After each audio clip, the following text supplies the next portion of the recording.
سجایا گیا ہے، رچایا گیا ہے۔ اللہ سے دعا کریں اللہ تبارک و تعالی ہمارے آج کی اس مجلس کو قبول فرمائے۔ دوستو، آج دنیا میں ہر انسان اپنا حق اصول کرنے کی کوشش کر رہا ہے۔ ہر آدمی اپنے حق کے بارے میں لڑائی کرتا ہوا، جھگڑا کرتا ہوا نظر آتا ہے کہ کہیں میرا حق کوئی دبا نہ لے۔ اگر کوئی دبانے کی کوشش بھی کرتا ہے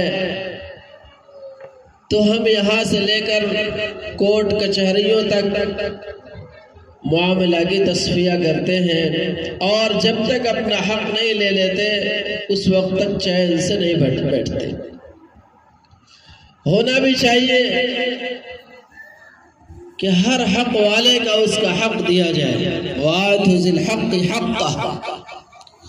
سرور کائنات جناب محمد رسول اللہ صلی اللہ علیہ وسلم دنیا میں اس لیے بھیجے گئے اور آئے تاکہ ہر حقدار کو اس کا حق دے دیا جائے،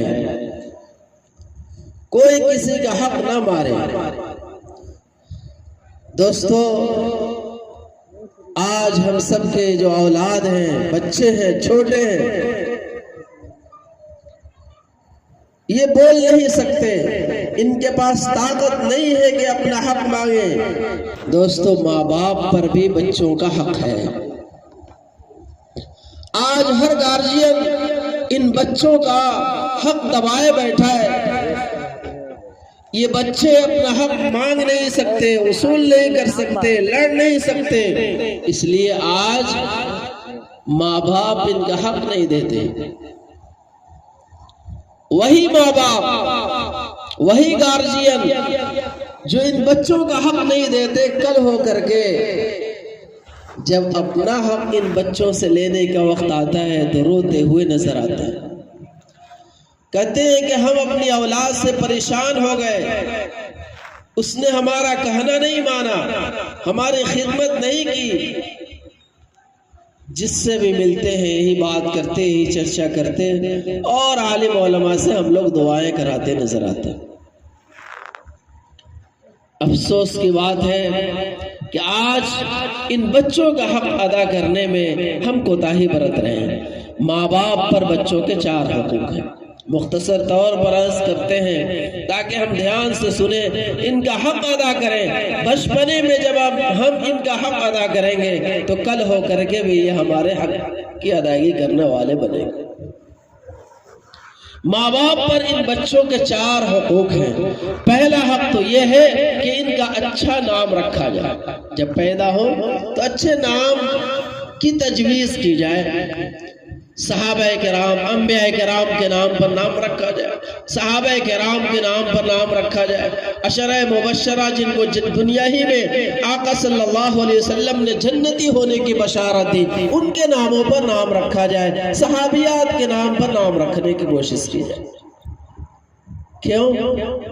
نام کا اثر بھی ہوتا ہے، برکت بھی ہوتی ہے۔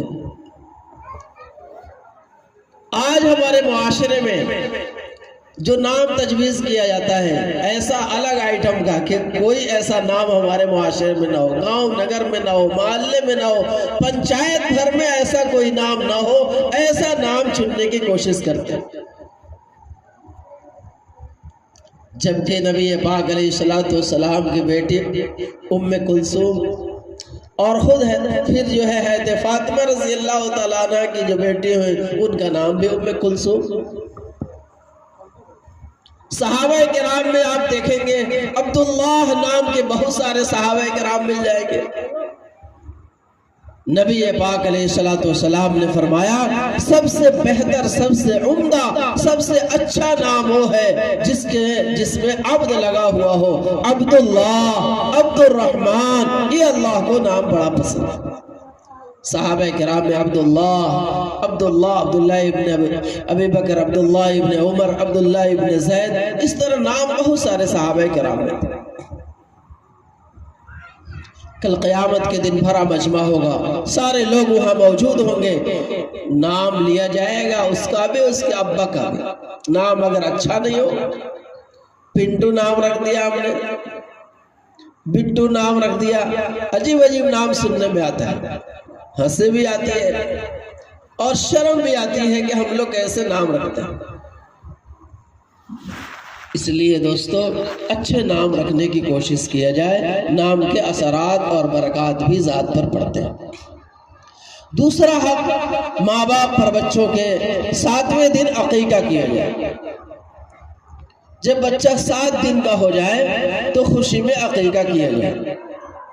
آج ہم لوگ بچپنے میں ان بچوں کا عقیقہ نہیں کرتے، جب بڑے ہو جاتے ہیں کبھی کبھی تو ایسے سننے میں آتا ہے کہ اس بچے کی شادی کا وقت ہے اور اس وقت عقیقہ کیا جا رہا ہے۔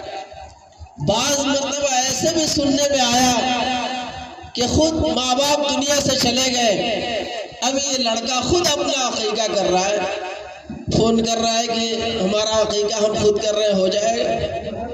عجیب بات ہے، عقیقہ کا مقصد کیا ہے ہم سب کو سمجھنا چاہیے۔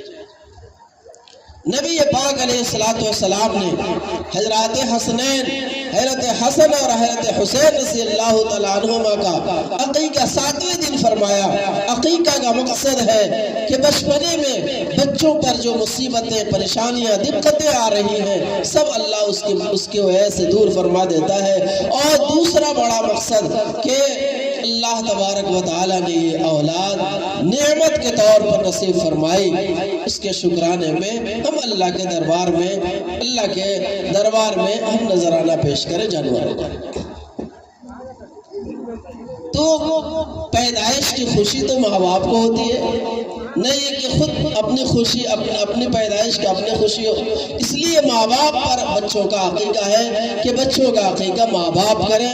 اللہ تبارک و تعالیٰ نے یہ اولاد جیسی عظیم نعمت عطا فرمائی ہے، اس سے پوچھئے جو ہاسپٹلوں کا چکر لگاتے ہیں، ڈاکٹروں کے پاس گھوم رہے ہیں، لاکھوں لاکھ روپے خرچ کرنے کے بعد اولاد نصیب نہیں ہوتی۔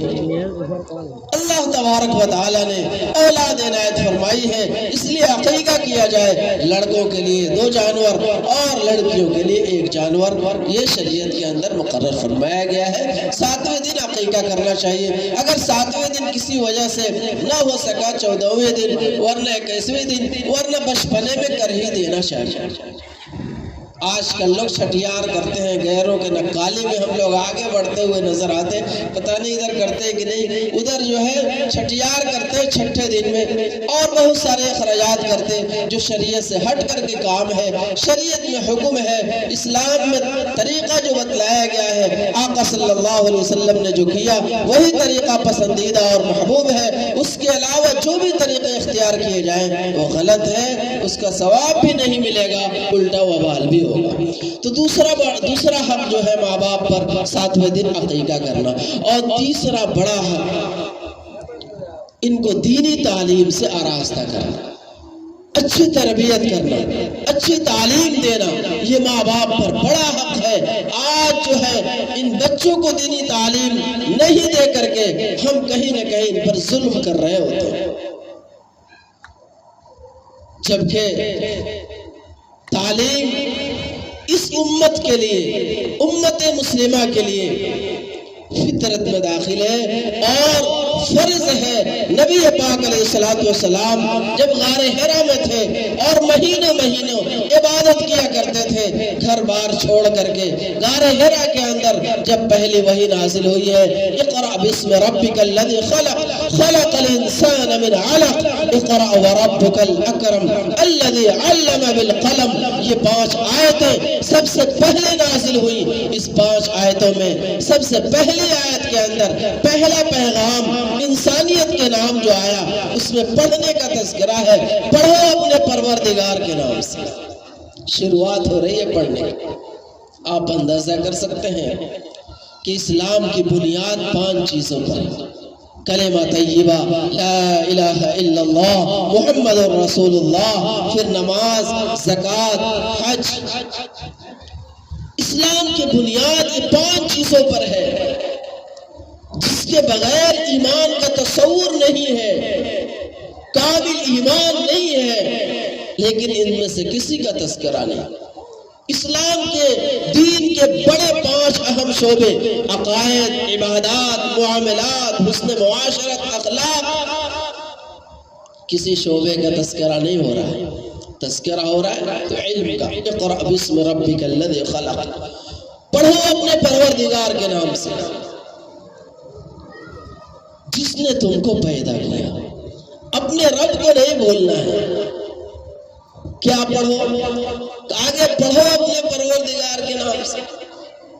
آبجیکٹو کو، مفعول کو حذف کر دیا گیا، چھپا دیا گیا کہ دنیا کے سارے علوم پڑھو، کسی علم کوئی علم مانے نہیں ہے، بس جو علم نافع ہے، جو علم اپنے رب سے دور نہ کرے، وہ علم حاصل کرو اپنے پروردگار کے نام سے۔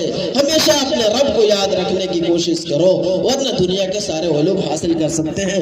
اعلیٰ ڈگری کے ہم اعلیٰ ڈگریوں کو حاصل کریں، اور اعلیٰ عہدوں پر اعلیٰ عہدوں اور منصب کو حاصل کریں، اور بہترین ہم انجینئر بنیں، دنیا کے سارے علوم حاصل کریں، لیکن شرط یہ ہے اپنے پروردگار کو نہ بھولیں۔ افسوس کی بات ہے کہ آج دینی تعلیم بھی ہمارے اندر نہیں ہے، اور دنیاوی تعلیم کی طرف بھی ہماری رغبت نہیں ہے۔ آپ یہ پوری بستی میں ملا کر کے اور پورے اس پنچایت حلقے میں دیکھیں گے تو کوئی ڈی ایم نہیں ہوگا، کلیکٹر نہیں ہوگا، ایس پی نہیں ہوگا، اعلیٰ عہدوں پر نہیں ہوگا۔ اور ادھر سے دینی تعلیم کے اعتبار سے بھی دیکھیں گے تو کوئی حافظ قرآن، عالم دین کہیں نظر آئیں گے، کسی گھر میں کوئی ہو گیا، جبکہ ہر ایک انسان پر آقا صلی اللہ علیہ وسلم نے فرمایا طلب العلم فریضۃ علی کل مسلم، ہر مسلمان پر علم کا حاصل کرنا فرض ہے۔ اس لیے کہ جب علم نہیں ہے، نماز کا طریقہ پتہ نہیں، دین کا طریقہ پتہ نہیں، اور اخلاق ہمارے اندر نہیں آ سکتے، اچھے کردار کے ہم مالک نہیں بن سکتے، نبی پاک علیہ الصلوۃ والسلام نے جو سیرت اور طریقہ دیا وہ ہم اپنا نہیں سکتے۔ اس لیے دینی تعلیم انتہائی ضروری ہے۔ شریعت کے حکم پر چلنا اس کے بغیر ممکن نہیں ہے۔ ماں باپ کا حق ہمارے اوپر کیا ہے، اسی تعلیم سے پتہ چلے گا، اور اسی تعلیم کے ذریعے سے آج ہمارے معاشرے کے اندر جو پھیلی ہوئی برائیاں ہیں وہ بھی اسی تعلیم کے ذریعے سے ختم ہو۔ اسی لیے تعلیم انتہائی ضروری ہے۔ مردوں کو بھی، لڑکوں کو بھی تعلیم دیا جائے، لڑکیوں کو بھی تعلیم دیا جائے۔ ایسا نہیں ہے کہ صرف ہم لڑکوں پر توجہ دیں اور لڑکیوں کو چھوڑ دیں۔ دوستو، بڑوں کا کہنا ہے، بزرگوں کا کہنا ہے، ایک مرد پڑھا، ایک فرد پڑھا، ایک عورت پڑھی، ایک خاندان پڑھا۔ ایک مرد پڑھتا ہے تو اس کی ذات تک اس کی تعلیم کا اثر ہے، لیکن ایک عورت پڑھتی ہے، ایک خاندان پڑھے گا۔ کیوں؟ اس لیے کہ ایک عورت کا تعلق پہلے باپ سے ہے، پھر بھائی سے ہے، پھر شوہر سے ہے، پھر بیٹے سے ہے، چار لوگوں سے اس کا رشتہ ہے۔ ایک عورت پاک کردار اور تعلیم یافتہ ہوتی ہے تو پھر سارا گھرانہ، سارا کنبہ دینداری کی طرف آگے بڑھتا ہے۔ بزرگوں کا کہنا ہے، کسی کے پاس دو لڑکا ہے، دو اولاد ہے، ایک لڑکا اور ایک لڑکی، اور ایک کو پڑھانے کے اس کے پاس طاقت ہے، پیسے ہیں۔ بزرگوں نے کہا کہ بیٹوں کو چھوڑ دو، لڑکیوں کو تعلیم دو، تاکہ سماج میں خاندان ہمارا تعلیم یافتہ بنے، تعلیم کی طرف آگے بڑے اور رجحان پیدا ہو۔ اس لیے دوستو، یہ ماں باپ پر دوسرا بڑا حق ہے، بچوں کو دینی تعلیم سے آراستہ کیا جائے۔ آج جب ہم بچوں کو تعلیم دیں گے تو کل جب بڑے ہوں گے تو ماں باپ کے حق کو یہی پہچاننے والے بنے۔ دینی تعلیم جب ان کو دیا جائے گا، قرآن پاک پڑھیں گے، وَقَضَىٰ رَبُّكَ أَلَّا تَعْبُدُوا إِلَّا إِيَّاهُ وَبِالْوَالِدَيْنِ إِحْسَانًا۔ اللہ رب العزت کا یہ فیصلہ ہے کہ اپنے رب کی عبادت کرو اور ماں باپ کے ساتھ حسن سلوک کا معاملہ کرو۔ کہا گیا وَلَا تَقُلْ لَهُمَا أُفٍّ وَلَا تَنْهَرْهُمَا، ان کو ہمیشہ جھڑکو نہیں، ہمیشہ اچھی اور بھلی بات کہا۔ تو جب ان کو دینی تعلیم ملے گی اور ماں باپ کے جب بارے میں یہ آیتیں پڑھیں گے، تفسیر پڑھیں گے، تو پھر جو ہے ماں باپ کے حق کی ادائیگی کرنے والے بنیں گے۔ دوستو، دوسرا بڑا حق بچوں کو دینی تعلیم سے آراستہ کرنا اور خاص طور سے قرآن کی تعلیم دینا۔ نبی پاک علیہ الصلوۃ والسلام نے فرمایا خیرکم من تعلم القرآن وعلمہ، تم میں سب سے بہتر ہے وہ انسان جو قرآن پڑھے اور پڑھائے۔ آج قرآن ہمارے گھروں میں ہے، پڑھنے کے لیے ہمارے پاس وقت بھی نہیں ہے، ہمارے بچے ہیں تو اس کی طرف جو ہے اس کو رغبت بھی نہیں دلاتے، اور مدرسوں میں بھیج کر اور مکتبوں میں بھیج کر کے دینی تعلیم سے آراستہ نہیں کرتے، قرآن نہیں پڑھاتے۔ آقا صلی اللہ علیہ وسلم نے فرمایا جس نے دیکھ کر قرآن ناظرہ پڑھنے لگا، قرآن دیکھ کر ناظرہ پڑھنے لگا، ماں باپ کے سارے گناہ معاف ہو جاتے ہیں۔ اس کا کیا کہنا؟ یہ قرآن تو اتنی عظیم الشان کتاب ہے، ہم سب کے گھروں میں ہے، لیکن نکلے گا کب؟ جب کوئی مر جائے گا تب۔ چہارم کے لیے قرآن ہے، پھر یہ قرآن نکلے گا رمضان المبارک میں۔ ہم سب جب رمضان المبارک کا مہینہ آتا ہے پھر جو ہے قرآن پاک پڑھا جاتا ہے، پھر رمضان المبارک کا مہینہ ختم، شب برات ختم، پورے سال بند کر کے قرآن پڑھتے ہیں۔ یہ قرآن پاک اللہ رب العزت نے دیا تاکہ ہم خود پڑھیں، حاصل کریں، اس پر عمل کریں۔ دوستو، یہ قرآن پاک سے رشتہ آج ہمارا جو ہے نا ٹوٹتا ہوا نظر آتا ہے، اور اس قرآن پاک سے ہمارا تعلق ختم ہوتا ہوا نظر آتا ہے۔ صحابہ کرام نے اس قرآن پاک کو اپنے سینے سے لگایا، بڑھے پڑھتے چلے گئے، پھیلے پھیلتے چلے گئے، وہ معزز تھے زمانے میں مسلمان ہو کر، اور ہم خار ہوئے تاریخ قرآن ہو کر۔ قرآن پاک ہمارے درمیان موجود ہے، لیکن ہم ذلیل ہو رہے ہیں، دنیا میں خار ہو رہے ہیں، ہر جگہ ہماری جو ہے ذلت و پستی ہی پستی ہے۔ صحابہ کرام نے اس قرآن پاک کو اپنے سینے سے لگایا، ان کا مقام اتنا اونچا بلند ہوا کہ اللہ رب العزت نے قرآن پاک میں ان کے لیے تمغہ اور اعزاز کے طور پر فرمایا رضی اللہ عنہم ورضوا عنہ، اللہ ان سے راضی ہو گیا اور وہ اللہ سے راضی ہو۔ اس لیے ماں باپ پر دوسرا بڑا حق بچوں کو دینی تعلیم سے آراستہ کرنا۔ دوستو، ہمارے اکابرین اور بزرگوں کا کہنا ہے کہ اگر ایک وقت میں فاقہ نصیب ہو جائے فاقہ کر لو، لیکن ان بچوں کو دینی تعلیم دیے بغیر نہ رہو، اس لیے کہ اسی دینی تعلیم کے ذریعے سے ان کے ایمان کا تحفظ ہوگا، ان کے دین کا بقا اسی دینی تعلیم کے ذریعے سے ہے۔ ہم جس طرح بھی زندگی بسر کر رہے ہیں ایسا نہ ہو کہ کل اور حالات بد سے بدتر ہو اور ہمارے بچے دین سے نکل کر کے، اسلام سے نکل کر کے کسی اور راستے اور ڈگر پر نہ چلے جائیں۔ اس لیے قریبی ایک بڑے عالم دین حضرت مولانا ابو الحسن علی ندوی رحمت اللہ علیہ نے یہاں تک فرما دیا کہ ان مکتبوں کا، مدرسے کا نظام اتنا مضبوط کرو، اتنا مضبوط کرو کہ اگر تم کو ان کو مضبوط کرنے میں جس گھر میں تم رہتے ہو اس گھر کو بھی بیچنا پڑے تو بیچ دو، لیکن ان مکتبوں کے نظام کو مضبوط کرو، یہ تمہارے لیے سستا سودا ہوگا۔ آج اس کی طرف جو گارجین حضرات ہیں اور جو ہمارے معاشرے میں ذمہ دار حضرات ہیں ان کی توجہ نہیں ہے۔ ضرورت اس بات کی ہے تعلیم کی طرف اور خاص طور سے دینی تعلیم کی طرف ہم جو ہے توجہ دیں، مکتب کے نظام کو اور مدرسے کے نظام کو مضبوط سے مضبوط کرنے کی کوشش کریں۔ چوتھا بڑا حق بچوں کا ماں باپ پر یہ ہے جب بالغ ہو، بڑے ہو تو مناسب رشتہ دے کر ان کی شادی کر دیا جائے۔ مناسب رشتہ، صحیح گھر دیکھ کر کے، دیندار گھر دیکھ کر کے، نہ یہ کہ دولت مند گھر دیکھا جائے۔ نبی پاک علیہ الصلوۃ والسلام نے فرمایا تنکح المرأة لأربع لمالها ولجمالها ولحسبها ولدینها فاظفر بذات الدین۔ کسی بھی عورت سے 4 چیزوں کی بنیاد پر نکاح کیا جاتا ہے، 4 چیزوں کی بنیاد پر نکاح کیا جاتا ہے۔ پہلے اس کی خوبصورتی کی بنیاد، دیکھا جاتا ہے کہ بڑا خوبصورت ہے چلو رشتہ کر دیا، کبھی جو مال و دولت کی لالچ میں نکاح کیا جاتا ہے، کبھی دیکھا جاتا ہے کہ اس کا خاندان بڑا اونچا ہے، حسب نسب کو دیکھ کر کے رشتہ کیا جاتا ہے تاکہ اس کے رشتے میں اور اس کے خاندان میں جب رشتہ کریں گے تو ہماری عزت بڑھ جائے گی، اور کبھی دینداری کو دیکھ کر کیا جاتا ہے۔ ہمارے آقا صلی اللہ علیہ وسلم نے فرمایا فَاظْفَرْ بِذَاتِ الدِّينِ، دینداری جہاں نظر آئے وہاں رشتہ۔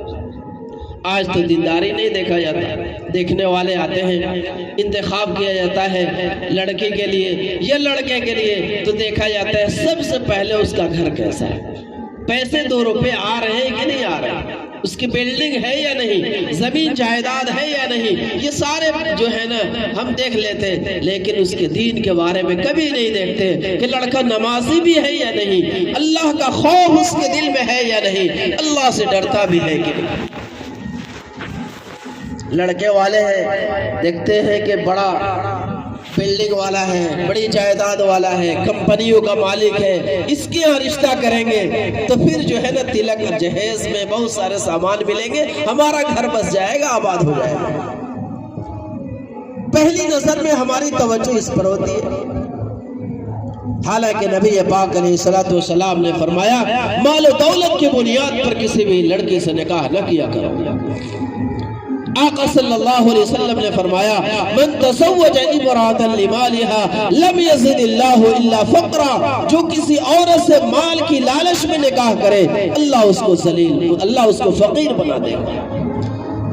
ہم نے تو کوشش کیا تھا کہ اپنا گھر بسا لیں گے، اس کے گھر سے مال آئے گا، ہمارا گھر آباد ہوگا، لیکن کان کھول کر سن لیں کہ آباد کرنے والی ذات اللہ کی ہے، جس کو اللہ آباد کرنا چاہے پوری دنیا مل کر کے اس کو نہیں اجاڑ سکتے، اور اگر اللہ تبارک و تعالی اجاڑنا چاہے، ویران کرنا چاہے، پوری دنیا مل کر کے اس کو آباد نہیں کر سکتے۔ اللہ جسے چاہے مال دے اور جسے چاہے چھین لے، یہ اللہ کا کام ہے۔ واللہ یرزق من یشاء، اللہ جسے چاہتا ہے روزی دیتا ہے اور جسے چاہتا ہے روزی تنگ کر دیتا ہے، یہ انسان کے بس کے نہیں ہے۔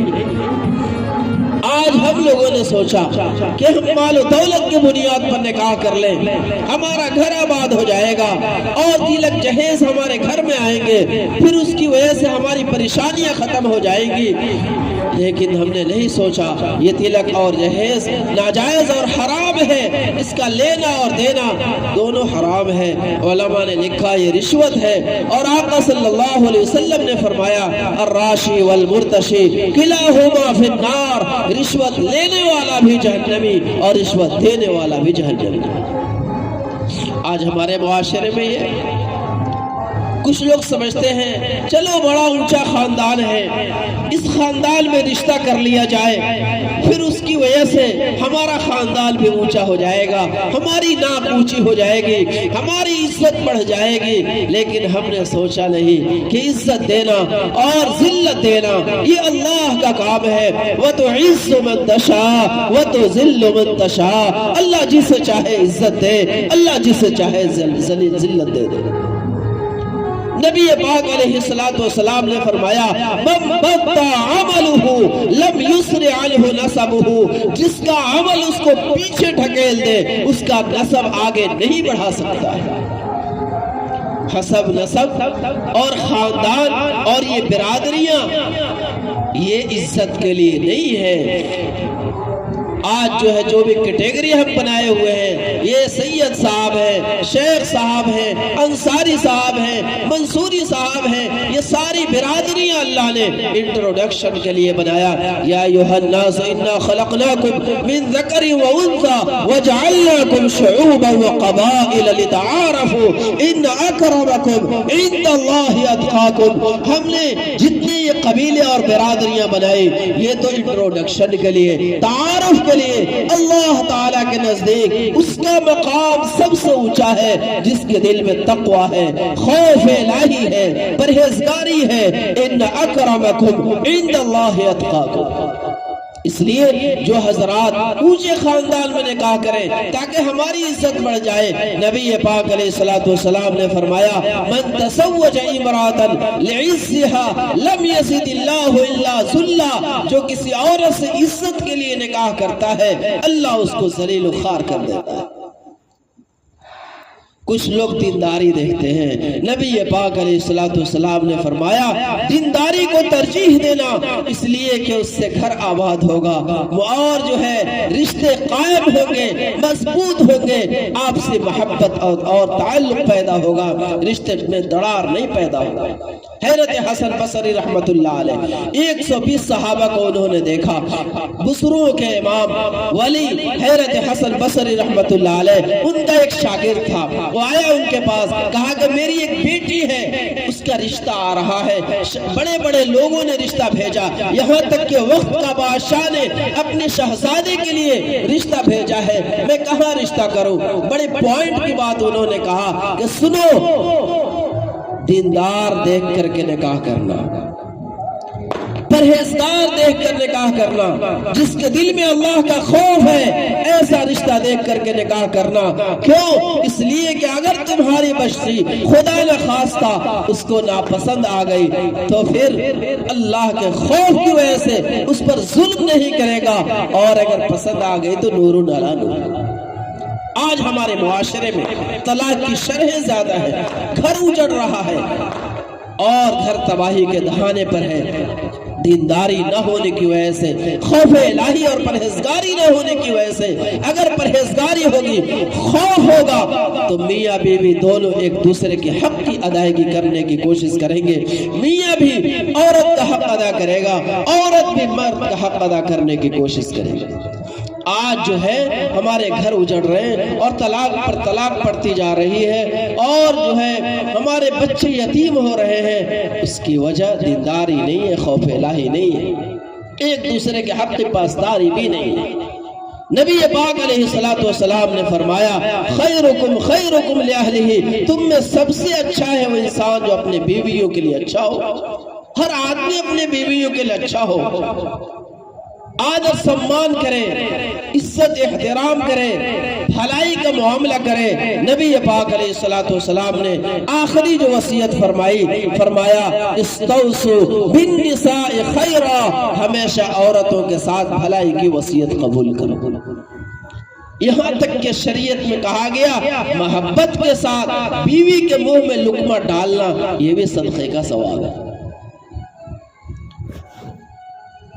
عورت بھی مرد کا حق ادا کرے، جب دل میں خوف ہوگا، خوف الہی ہوگا اور اللہ کا ڈر ہوگا تو عورت بھی مرد کا حق ادا کرنے کی کوشش کرے گی۔ نبی پاک علیہ الصلوۃ والسلام نے فرمایا کہ اللہ کے علاوہ اگر کسی کو سجدے کا حکم ہوتا تو میں عورتوں کو حکم دیتا کہ مردوں کو سجدہ کریں۔ مردوں کا اتنا اونچا مقام ہے، یہاں تک کہ آقا صلی اللہ علیہ وسلم نے فرمایا اگر کوئی مرد شوہر اپنی بیوی سے ناراض ہو جائے اور اسی طرح رات گزرنے لگے، دونوں میں آپس میں بات چیت نہ ہو، پوری رات اللہ اور اس کے فرشتوں کی لعنت برستی ایسے ہوتے۔ اس لیے دونوں کے اپنے اپنے حقوق ہیں۔ نبی پاک علیہ الصلوۃ والسلام نے دونوں کا حق متعین کیا، مرد کا گھر کے باہر، عورتوں کا گھر کے اندر، سب ایک دوسرے کے حق کی ادائیگی کریں گے۔ دوستو جب دل میں تقوی ہوگا، خوف الہی ہوگا، پرہیزگاری ہوگی تو پھر جو ہے معاشرہ اچھا ہوگا، گھرانہ اچھا ہوگا اور گھر جنت کا نمونہ بنے گا۔ حضرت عمر فاروق رضی اللہ تعالیٰ عنہ رات میں گشت کر رہے تھے، 22 لاکھ مربع میل پر اکیلے حکومت کرنے والے حضرت عمر فاروق رضی اللہ تعالیٰ عنہ مسلمانوں کے دوسرے نمبر پر ایک خلیفہ رات میں گشت کر رہے ہیں، گھوم رہے ہیں، کسی کے غریب کوئی آدمی پریشان تو نہیں ہے۔ دیکھا ایک گزر رہے تھے، گھر سے آواز آ رہی ہے، ایک عورت ہے اور اس کی ایک بیٹی ہے۔ ماں نے کہا بیٹی دودھ میں پانی ملا دو، بیٹی نے کہا نہیں، عمر کا آرڈر آ چکا ہے کہ دودھ میں پانی نہیں ڈالنا ہے۔ ماں نے کہا عمر تو نہیں دیکھ رہا ہے، عمر یہاں نہیں ہے، عمر نہیں دیکھ رہا ہے، اور عمر رضی اللہ تعالیٰ عنہ اس اتفاق سے اسی گھر سے گزر رہے تھے، کھڑے ہو کر سننے لگے۔ ماں نے کہا عمر نہیں دیکھ رہا ہے، بیٹی نے کہا ماں بات صحیح ہے، یہاں عمر نہیں ہے لیکن عمر کا رب دیکھ رہا ہے۔ حضرت عمر رضی اللہ تعالیٰ عنہ کے ساتھ ان کے غلام اسلم تھے، کہا کہ اس گھر پر نشان لگا دو، اور کل ہو کر کے اپنے لڑکے کا رشتہ انہوں نے بھیجا اس کے پاس۔ نہیں دیکھا کس خاندان کا ہے۔ آج ہم لوگ برادریاں دیکھتے نا، سید صاحب ہے تو سید میں کریں گے، شیخ صاحب میں تو شیخ صاحب میں کریں گے، جو جس برادری سے اسی برادری میں کرنے کی کوشش کریں گے۔ شریعت کا حکم یہ ہے کہ جہاں دینداری ہو، خوف الہی ہو، تقوی پرہیزگاری ہو، وہاں رشتہ کیا جائے، سب سے اونچا وہی رشتہ ہوگا۔ حضرت عمر فاروق رضی اللہ تعالیٰ عنہ کہاں سادات خاندان سے ہیں، سید خاندان سے ہیں، خلیفۃ المؤمنین ہیں، مسلمانوں کا بادشاہ ہے، اور وہ کہاں گوالیر دودھ بیچنے والی کی بیٹی ہے، لیکن اپنے بیٹے سے رشتہ کیا حضرت عاصم رضی اللہ تعالیٰ عنہ سے، اور اس سے ایک لڑکی پیدا ہوئی، اور اس سے جو لڑکا پیدا ہوا جس کو ہم عمر ابن عبدالعزیز عمر ثانی کہتے ہیں۔ تو کہیں نہ کہیں دینداری کی وجہ سے نیک ثمرات مرتب ہوتے ہیں، نسلیں آباد ہوتی ہیں۔ گود میں پلنے والا بچہ آج جو ہے کرمنل، ڈاکو، چور، بدماش، بد کردار نہیں ہوگا، بلکہ جو عورتیں اور جو مائیں دیندار ہوں گی، خوف الہی رکھتے ہوں گے، اور جن کے دل میں پرہیزگاری ہوگی، ان کی گود میں پلنے والا بچہ وقت کا مجاہد ہوگا، اور وقت کا ولی ہوگا، وقت کا عالم دین، اللہ کا پہچاننے والا عارف ہوگا۔ دوستو آج جو ہماری مائیں تعلیم یافتہ اور دیندار پرہیزگار نہیں ہے، جس کی بنیاد پر ان کی کوکھ میں پلنے والا بچہ جو ہے ویسے ہی نکل رہا ہے جیسا مزاج ہے۔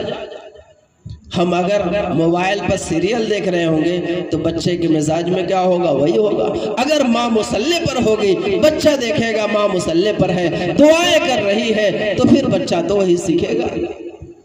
اس لیے نبی پاک علیہ الصلوۃ والسلام نے فرمایا کہ جہاں دینداری ہو، دیندار دیکھ کر کے رشتہ کیا جائے، اس لیے کہ ایک بد کردار گھر میں آ جائے، گھر برباد ہو جائے، اور ایک پاک کردار اور عفت پاک دامنی کا مالک ایک عورت آ جائے تو گھر کو جو ہے جنت کا نمونہ بنا دے۔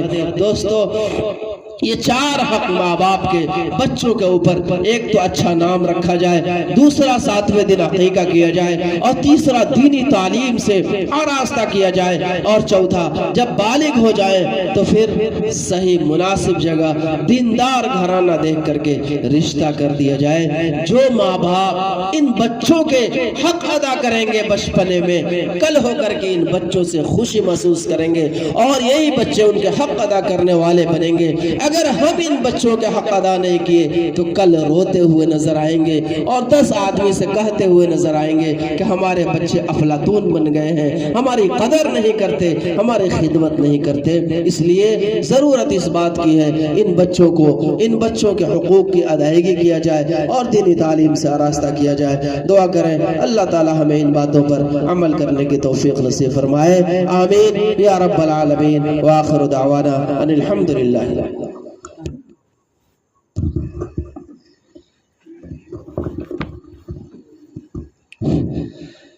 ماشاءاللہ، پل پل ترستے تھے جس پل کے لیے، وہ پل بھی آیا کچھ پل کے لیے۔ پل پل ترستے تھے جس پل کے لیے، وہ پل بھی آیا کچھ پل کے لیے۔ سوچا روک لوں اس پل کو کچھ پل کے لیے، پر وہ پل نہ رکا کچھ پل کے لیے۔